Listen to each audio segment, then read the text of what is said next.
Hello, I'm Jim Perry. I'm from the Adirondacks in New York State, and I'm going to talk a little bit about submixing and parallel processing. Um, this is for assignment 3 in music production class. You see, I've already got a project set up, and what I have here is a set of drums that were multi-mic'd and a couple of acoustic guitars. This is a very old project. This music has since been replaced, but it's good for demonstration purposes.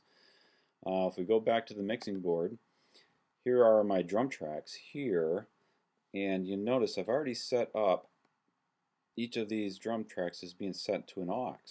And so what I've done, every one of these drum tracks is being sent over here to a drum aux. And I've done the same thing with the acoustic guitars. It's got its own aux. So I got another channel set up for the acoustic guitar.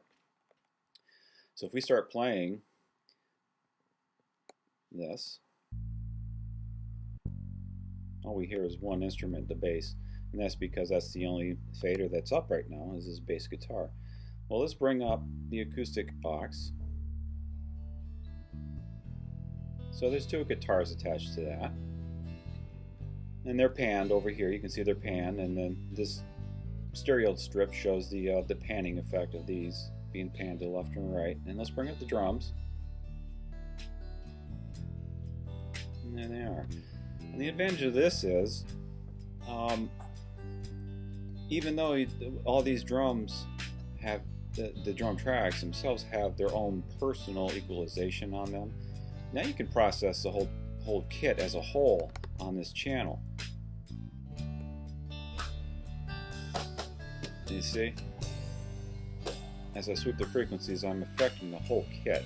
Everything is being routed to this auxiliary track is now being sent through this processor. And I only have to do this once, and this affects everything that's coming through that channel. Same thing with the acoustic guitars. I've got some equalization on here. And we can definitely hear the effect of this as I sweep the frequencies. So that's one of the advantages of having a submix, is you can apply all these effects to the instruments as a whole. Another thing we could do with submixing, or sends actually, we create another aux, and I have here a reverb aux. So I want to put some effects on all these instruments. Well, I could put a proverb on every single one of these channels, but that would be a waste of time, and you would have a hard time keeping it consistent if you change it on one track. So I put a proverb on here. I got 100% mix on here. So anything that I send to this channel is going to get some of this reverb effect. Now I don't have these sends going. You see I have the sends sent. These are being sent over to the reverb bus, but I have nothing applied to it yet. So I'm going to bring this up.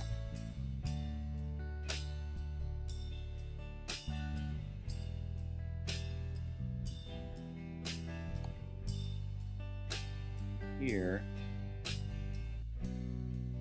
bring it up now. There's a reverb.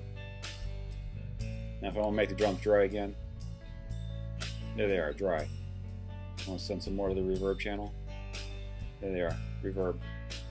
So these are the advantages of having submixes and be able to do this parallel processing. It's far easier on your processor to do it this way and then to have a reverb on every single channel. That's just very demanding of the processor, and you're pretty much going to get the same effect. I mean, you can kind of mess things up too, but you can apply everything consistently through one channel, and you can do this with compression and all the other effects that you could possibly put on any of these channel strips.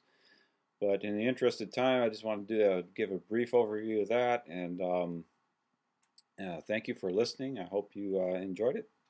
Goodbye.